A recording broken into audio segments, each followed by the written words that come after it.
सभी साथियों को जय हिंद। दोस्तों, आपकी क्लास लेके आ चुके हैं हिंदी की, जो आपको जैसे कि पता ही है कि डेली सुबह 8 बजे हिंदी और शाम 5 बजे जीके जीएस की क्लास आपको दी जा रही है, जो यूपी पुलिस कांस्टेबल री एग्ज़ाम 2024 के लिए। दोस्तों, तो सभी लोग ज़्यादा से ज़्यादा लोग जुड़िए आप लोग, और सभी लोग चैनल को भी सपोर्ट करिए। आप लोग चैनल को सपोर्ट नहीं देते। आपकी डेली क्लासें दोस्तों चलती रहेंगी। आप ये मत सोचिएगा कि ये अब क्लासें नहीं आएंगी। आज आपकी तीसरी क्लास है और महत्वपूर्ण टॉपिक डेली आपके लिए आएंगे। तो आप लोग ज़्यादा से ज़्यादा लोग चैनल से जुड़े। वीडियो को सभी लोग लाइक करिए। आप लोग लाइक नहीं करते हैं। चलिए हम लेके चलते हैं आपको क्लास की तरफ। आज का क्लास का जो टॉपिक है वो है दोस्तों आधुनिक काल का महत्वपूर्ण संग्रह। जो दोस्तों आधुनिक काल था उसका महत्वपूर्ण संग्रह क्या है, जो पुरानी चीज़ें क्या हैं, उस पे आज फोकस होगा, जो कि हिंदी के लिए महत्वपूर्ण है। ठीक है, इम्पोर्टेंट टॉपिक है। प्रतिदिन सुबह 8 बजे आप लोग देखने को मिलेगा। तो चलिए, आज आपकी तीसरी क्लास है और सभी लोग ज़्यादा से ज़्यादा लोग जुड़िए, सभी दोस्तों के पास भी शेयर करिए और लेके चलते हैं हम आपको क्लास की तरफ। आप स्क्रीन पर यहाँ देख पा रहे हैं। उसी तरह डिफेंस आर्मी चैनल आप लोगों का टेलीग्राम पर भी है, आप लोग वहाँ भी जुड़िए। यहाँ पर टॉपिक देख सकते हैं आधुनिक काल महत्वपूर्ण संग्रह। इसमें आपके काफ़ी क्वेश्चंस हैं जो कि सारा हम कवर करेंगे आज। तो आप लोग सभी लोग आराम से और मज़े से आप लोग क्लास लीजिए। कोई भी डाउट होता है आप लोगों को, आप हमें कमेंट करके पूछ सकते हैं। पहला क्वेश्चन आप लोगों का आपके सामने है। धराधर धावन शीर्षक से कालिदास कृत मेघदूत का पदबद्ध अनुवाद किया। धराधर धावन शीर्षक से कालिदास कृत मेघदूत का पदबद्ध अनुवाद किया। तो किसने किया? राय देवी प्रसाद पूर्ण ने। ठीक है दोस्तों, अगला क्वेश्चन है आप लोगों का दूसरा नंबर। साहित्य को ज्ञान राशि का संचित कोश किसने कहा? साहित्य को ज्ञान राशि का संचित कोश किसने कहा? तो वो दोस्तों महावीर प्रसाद द्विवेदी जी ने कहा।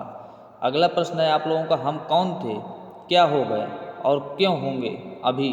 आओ विचारें आज मिलकर ये समस्याएं सभी। तो ये किसकी पंक्ति है? मैथिली शरण गुप्त, भारत भारती। ठीक है दोस्तों, अगला प्रश्न है आप लोगों का, राम नरेश त्रिपाठी की स्फुट कविताओं का संग्रह है मानसी। क्या है? मानसी। अगले प्रश्न की तरफ आइए।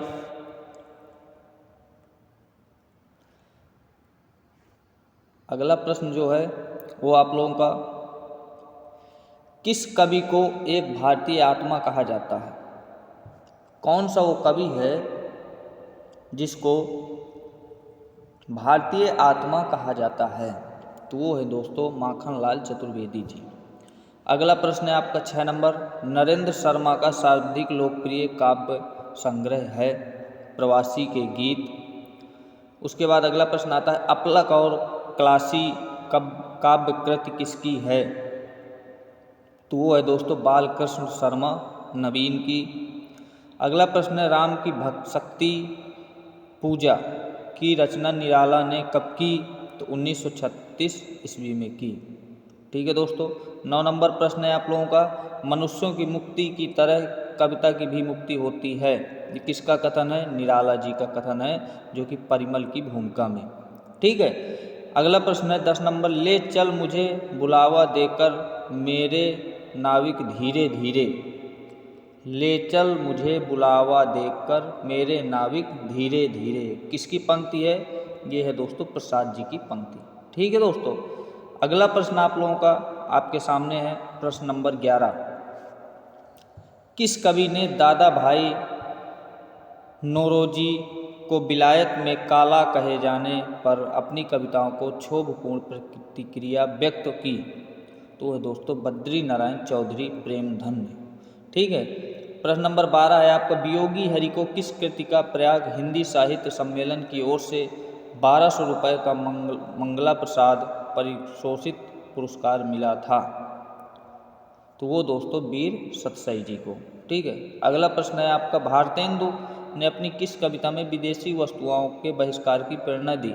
तो वो दोस्तों प्रबोधिनी ने। किसने? प्रबोधिनी ने। प्रश्न नंबर 14 है आप लोगों का, जयतिराज राजेश्वरी जय जय परमेश पंक्ति किसकी है? जयतिराज राजेश्वरी जय जय परमेश, ये पंक्ति है दोस्तों राधा कृष्ण दास जी की। अगला प्रश्न है 15 नंबर, कौन कवि भारतेंदु का फुफेरा भाई है? कौन कवि भारतेंदु का फुफेरा भाई है? तो दोस्तों राधा कृष्ण दास जी। ठीक है। प्रश्न नंबर आपका आगे आ गया 16 में क्या कह रहा है वो भी आप लोग देखना इधर ध्यान से। 16 नंबर है, हिंदी हिंदू हिंदुस्तान का नारा किसने दिया? हिंदी हिंदू हिंदुस्तान का नारा किसने दिया? तो प्रताप नारायण मिश्र ने। किसने? प्रताप नारायण मिश्र ने। प्रश्न नंबर 17 है, बद्री नारायण चौधरी प्रेमधन ने उर्दू में गजल आदि की रचना किस उपनाम से की? तो वो दोस्तों अब्र। ठीक है। अगला प्रश्न है, अंग्रेजी काव्य कृतियों के भाषांतरण का आरंभ किस युग में हुआ? तो भारतेंदु युग में। अगला प्रश्न है, खुसरो जैसी पहेलियाँ और मुकरियाँ किसने लिखी? तो वो दोस्तों भारतेंदु। समस्या पूर्ति किस युग की लोकप्रिय काव्य पद्धति है? प्रश्न नंबर 20 है दोस्तों, समस्या पूर्ति किस युग की लोकप्रिय काव्य पद्धति थी? तो वो दोस्तों भारतेंदु युग की काव्य पद्धति थी। ठीक है। प्रश्न नंबर 21 पे आइए सभी लोग। प्रश्न नंबर 21 आपका क्या कहता है, हिंदी साहित्य में आधुनिकता के प्रवर्तक कौन माने जाते हैं? तो वो दोस्तों भारतेंदु। हिंदी की हिमायत किसकी कविता है? प्रताप नारायण मिश्र जी की कविता है। प्रश्न नंबर 23 है, हमारो उत्तम भारत देश, हमारो उत्तम भारत देश किसने कहा? राधा चरण गोस्वामी जी ने कहा हमारो उत्तम भारत देश है। प्रश्न नंबर 24 है आपका, आधुनिक काल के प्रारंभिक काल को क्या कहा जाता है? पुनर्जागरण काल, भारतेंदु युग। प्रश्न नंबर 25 आपका क्या कहता है, आधुनिक काल को गद्य काल किसने कहा? आचार्य रामचंद्र शुक्ल जी ने कहा आधुनिक काल को गद्य काल। भारतेंदु युग को पुनर्जागरण काल की संज्ञा किसने दी? डॉक्टर नागेंद्र जी ने भारतेंदु युग को पुनर्जागरण की संज्ञा दी। फिर अगला प्रश्न आप लोगों के सामने है, भारतेंदु युग के प्रमुख अलकारवादी कवि कौन हैं? प्रश्न नंबर 27 है दोस्तों, भारतेंदु युग के प्रमुख अलकारवादी कवि कौन हैं? तो दोस्तों लच्छीराम ब्रह्मा भट्ट। प्रश्न नंबर अगला है 28 आपका, नवरात्र के पद शीर्षक कविता किसकी है? प्रताप नारायण मिश्र जी की। सूर्य स्रोत नामक भक्तिपरक कविता किसकी है? बद्री नारायण चौधरी प्रेमधन की। प्रश्न नंबर अगला है 30, भारतेंदु के विद्या गुरु कौन थे? तो राजा शिवप्रसाद सितारे हिंद, ये दोस्तों भारतेंदु के विद्या गुरु थे। ठीक है। अगला प्रश्न है आप लोगों का 31 नंबर, फोर्ट विलियम कॉलेज की स्थापना कब हुई थी? फोर्ट विलियम कॉलेज की स्थापना कब हुई थी? तो 10 जुलाई 1800 ईस्वी को लॉर्ड वेलेस्ली द्वारा की गई थी। ठीक है, ये आप लोग ध्यान रखिएगा। प्रश्न नंबर आप लोगों का सामने है 32, आधुनिक खड़ी बोली के प्रारंभिक लेखक महानुभाव हैं लल्लू लाल, सदल मिश्र, सदा सुखलाल, ईसा अल्लाह। ये दोस्तों आधुनिक खड़ी बोली के प्रारंभिक लेखक महानुभाव हैं। नियाज के नाम से को विख्यात हुए, नियाज के नाम से को विख्यात हुए? तो मुंशी सदा सुख लाल जी। ये दोस्तों आपका आखिरी प्रश्न था और आज की क्लास बस इतनी ही। तो उम्मीद है आप लोगों को क्लास अच्छी लगी होगी, समझ में आया होगा। जो चीज़ आपको डाउट रहता हो आप हमें कमेंट करके पूछ सकते हैं। ठीक है दोस्तों, कमेंट करके पूछ सकते हैं। वीडियो को सभी लोग लाइक करिए, चैनल को सभी लोग सब्सक्राइब करिए ठीक है दोस्तों, आप सभी लोगों के सहयोग से ही, आप सभी लोगों के मोटिवेशन से ही हम सारी चीज़ें कर पाते हैं। तो आप लोग हमें सपोर्ट ज़रूर करिए, हम आपके साथ खड़े हैं।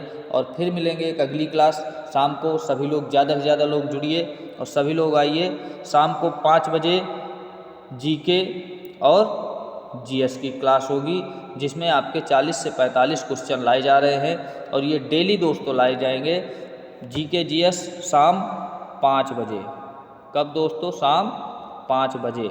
ठीक है, तो आप लोग ज़्यादा से ज़्यादा लोग जुड़िएगा और अभी इस वीडियो को सभी लोग लाइक करिए, चैनल को सब्सक्राइब करिए। फिर मिलते हैं शाम को 5 बजे। तब तक आप सभी लोगों से राम राम, जय हिंद।